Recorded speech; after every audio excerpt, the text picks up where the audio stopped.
welcome to Real Life, Real Beauty, a podcast about art, real life, and the story behind both. There's joy to be found, something bigger, and like a feeling of not being home yet. It's all around us, and while we don't have all the answers, join us as we chase the echoes of an unseen kingdom. I'm your host, Kale Summerlin, and today is our third episode. Joining me as a special guest is Logan Brock, a student from Tennessee Tech. He's a senior in mechanical engineering with a strong passion for the visual and performing arts of magic, from close-up card tricks to large stage shows. Today's episode is titled Sleight Problems, and we decided on that title about 5 minutes ago. So, if you want to figure out what these sleight problems are about, then be sure to join us. All right, so Logan, welcome to the show. Thank you. I'm glad to be here. Yeah, glad to have you. So I remember when I first asked you to be on this show, I was like, yeah, I'm recording a podcast. And you were like, oh, really? What's it about? I'm like, it's about art. And you were like, magic is a performing art. Magic is a performing art. And yeah, you convinced me. So yes. Yeah. So what is your definition of why did you say that? Why is it a performing art? I mean, it is. It's a performing. It's okay. When you think of performing arts, most people think of theater, like Broadway, or even of movies. But it was a famous magician, actually, Jean Robert Houdin, who said a magician is just an actor playing the part of a magician, and that's all it is. So yeah, magic is very much performing art. It's very much a visual art, especially stage magic. Okay, awesome, man. Yeah, so you said it's very much a performing art. So basically you're an actor who's pretending to be a magician. So Yes. There's a lot to do with the way you present yourself, the way you, I don't want to say the way you deceive people, but it's literally tricks. Like people know it's tricks. Yeah. So that's actually a discourse in the magic community of calling magic effects and calling them magic tricks. I personally call them magic effects because I don't set out to trick somebody. I set out to affect them. I set out to make them feel. I don't set out to fool somebody and make me feel like I'm smarter than them. That's a pretty cool mission. So what do you want to try? So whenever you're playing magic, whenever you're showing magic tricks or magic effects to people, what do you want them to feel? Astonishment and a sense of wonder. Whenever I perform, most people, when they hear magic, they immediately think of like a kid's magician who performs at birthday parties and stuff. And I'm really, really bad at performing for kids. I never perform for kids. I perform almost completely exclusively for adults. And that's because as adults, when was the last time you really had a sense of wonder in your life? You know, like as adults, as we go through life, we grow up and things they become boring. Like everything has been done before. We feel like we've seen it all. And I really enjoy bringing back a sense of wonder, like being able as an adult to see something that you've never seen before and that you thought was impossible, and just feel that sense of wonder, that sense of astonishment. And like, it makes you feel like a kid again. It really does. And especially if you ask other magicians love magic because we love magic. You will never see a happier magician than when he just watch a magician fool him so hard. Like whenever I see a magic trick and I have absolutely no idea how the other magician did it, that's what I love. That's what all magicians love. Dude, that's amazing. Yeah. So what kind of tricks do you do, and what's your favorite? Ooh, okay. I do all kinds of different stuff. I started out with close-up magic, with stage magic, or with close-up magic and what we call parlor magic, and that's like mini stage magic. It's like card tricks. Yeah, card tricks and maybe a little bit bigger, so like linking rings, stuff like that. I started off with those very close-up things, and because I started off going table to table in restaurants. That's how I would first started making money in magic. I would basically just go to a restaurant or a bar, and I just go from table to table, do a few tricks, and just take up tips.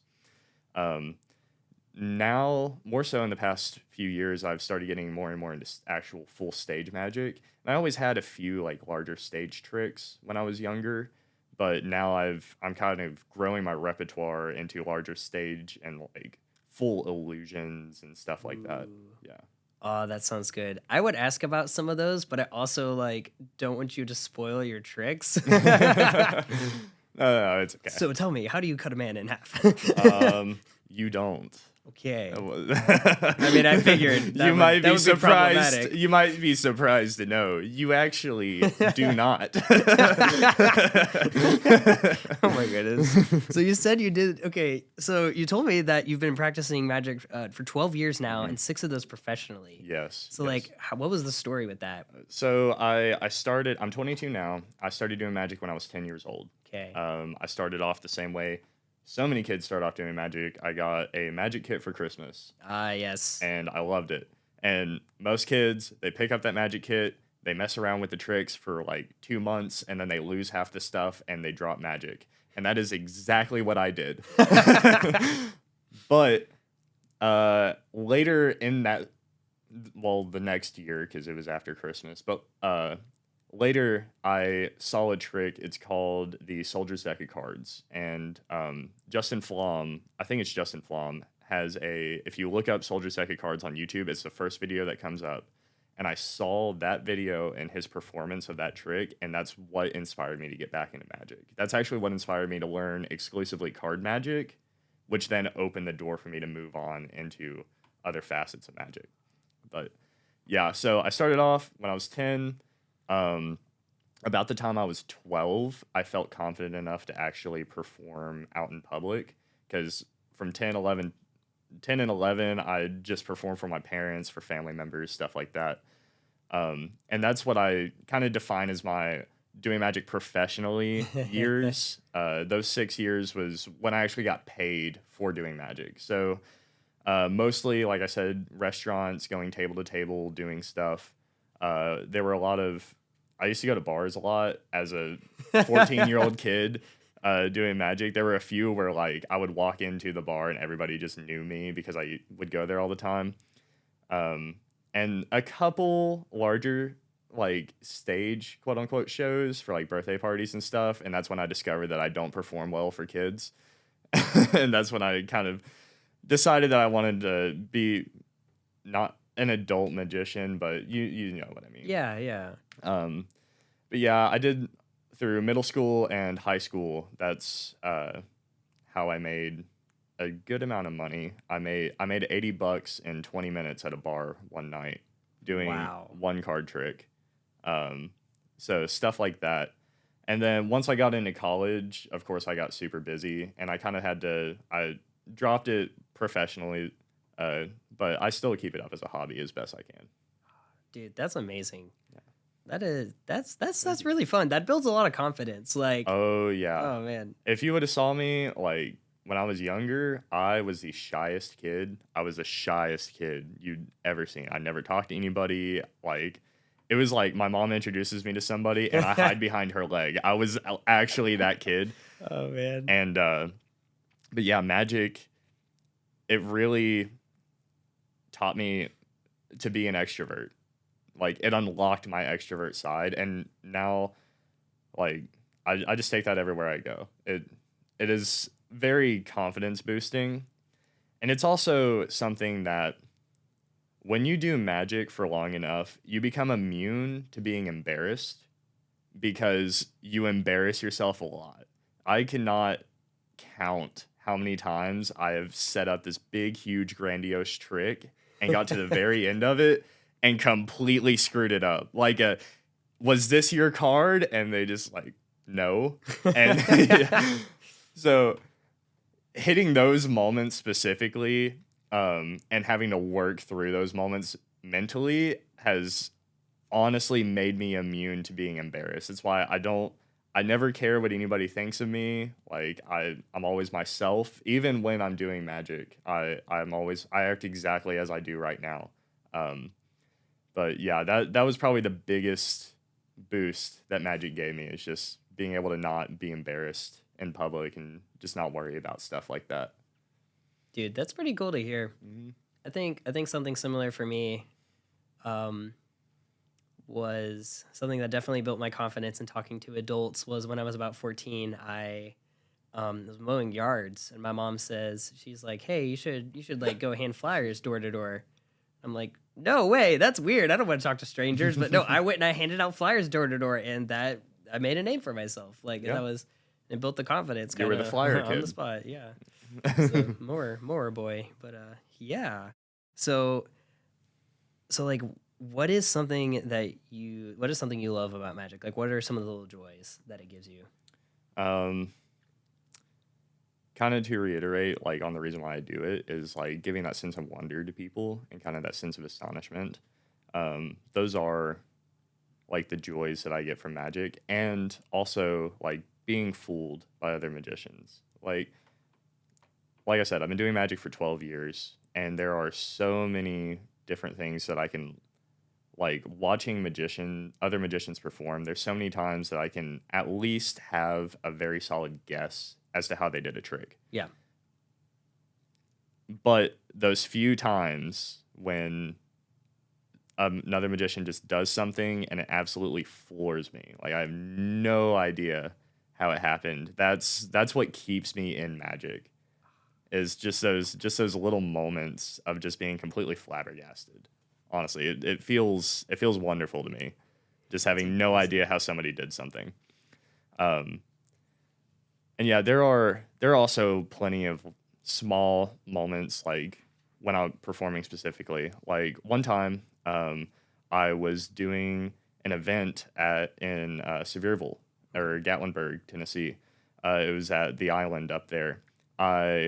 I know the guy personally who owns all the magic shops up in Sevierville. We call him Doc. But they were having, I think it was an Autism Speaks event up there.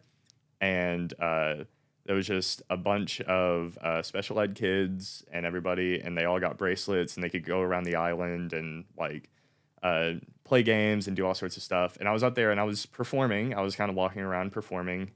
And I had this little tiny box that I could show empty and then close it and wave my hand, and then I would make candy appear in order to give to the kids. Okay. And I had done that a few times just going around, and there was one little girl, cutest little girl in the whole universe, and I showed her the box and I closed it and I said, "Okay, do you know any magic words?"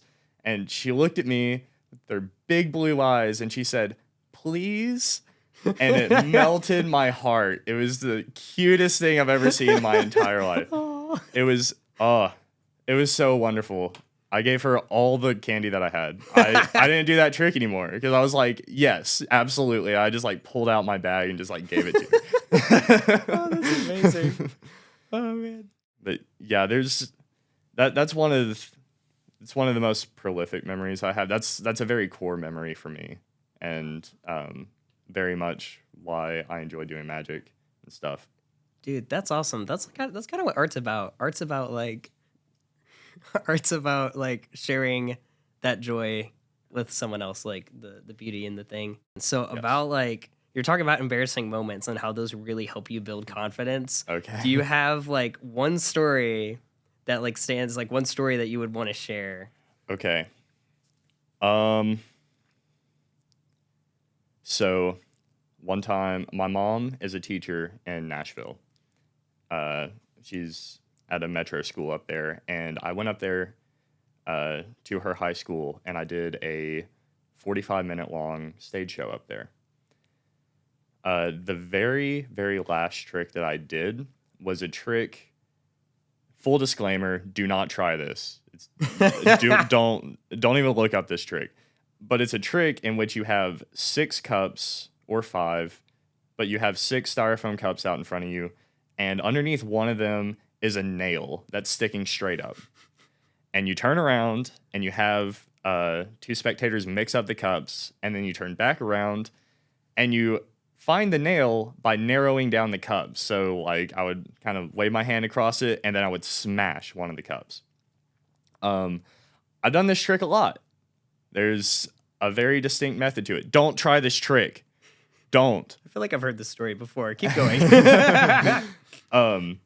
But yeah, I was at the very end of this 45-minute long show. It had been a perfect show so far, gone wonderfully, great crowd, great reactions, great spectators, perfect tricks, perfect performance. And I started out, and I turned around, I had to mix up the cups, and I turned back around, and I took one look across the cups, and I realized that I had no idea where the nail was. Oh, no. None at all. And I thought to myself, I was like, okay, I can just stop this, or I can go on with the show. I went on with the show. Don't try this at home. Long story short, very first cup, I had a 1 in 6 odds on this, but very first cup, I brought my hand up, came down full force, and as soon as my hand touched the cup, I felt resistance.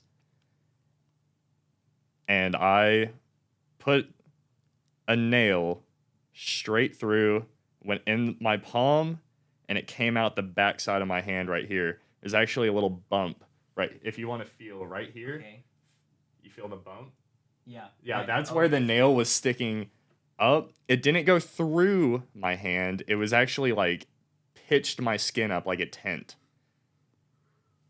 And I paused and I held up my hand so everybody could see. I wasn't even holding it. It was stuck. And I said, there's a nail in my hand. And the entire room freaked out. The entire room, like, absolutely lost it. And adrenaline hit so quickly that I didn't feel any pain. So Okay. I kept my demeanor. I kept my demeanor so well that my own mother, who was watching this, did not realize that I was in pain.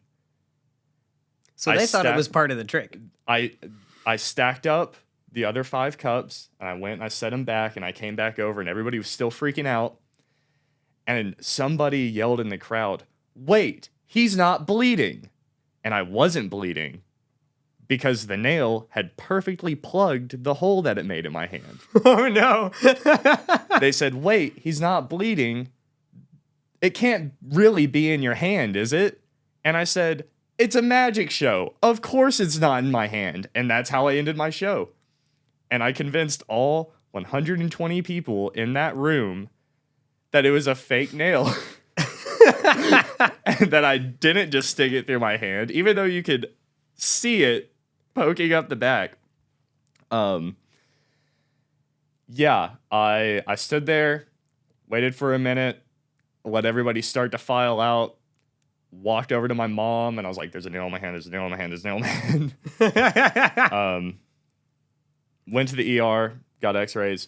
Yeah, very, very embarrassing moment. I convinced most of the people that I didn't just put a nail through my hand, but definitely not everybody. It was a very humbling moment, and I have not done that trick since. Do you have anything else you want to talk about? Any lessons from like college, magic, mechanical engineering? Yeah, speaking of, like, I'm in mechanical engineering, and I think magic is one of the best visual arts that you can do because it is the perfect blend of art and science. The science side of it, there's so much psychology, there's so much even anatomy, really. Learning how to do especially close-up sleight of hand, you have to learn people's blind spots. You have to learn how to, like, make them look right here. We call it misdirection. It's really just direction. It's like flammable and inflammable. It means the same thing. But you make somebody look over here when you're doing something over here. And there's so many subtleties in doing that. Also, when you go into larger stage magic and you get into the bigger illusions, that's when the engineering side comes into things. It's like David Copperfield, he made the Statue of Liberty disappear. How he did that is he had his entire audience on a circular stage looking at the Statue of Liberty. He closed the curtain and the entire stage rotated slow enough that none of the audience members felt it until they were looking down a completely different street And then he opened the curtain again, and the Statue of Liberty was gone because it wasn't there.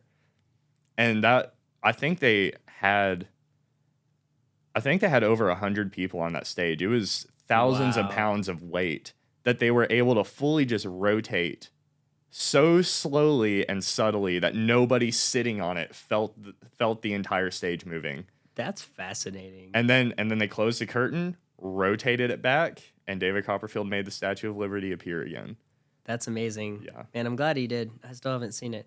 So yeah, that's another big reason why I just love magic. Like, there's so many things, like, if you can imagine it, you can do it in the bounds of magic. That's pretty awesome. Well, Logan, thank you so much for talking to us. It's been cool to hear about like the blend of like art and science and like interacting with people. It's been really Absolutely. cool. So I have one last question for you. Yes. I forgot to do this on my last episode, but I would like to end every episode with a random question. And my random question for you is, of course, I have to tie this into Harry Potter. So in your opinion, what is the best Hogwarts house and why? The best Hogwarts house. Personally, I am a Gryffindor. Okay. I don't think there is a best Hogwarts house, though. Okay. I Very think fair of you. each Hogwarts house is equally valid, and I'm going to leave it at that so I don't spark hatred. I wanted to spark conflict, but that's okay. So, all right, guys. Well, thank you so much for coming, Logan. Appreciate it again.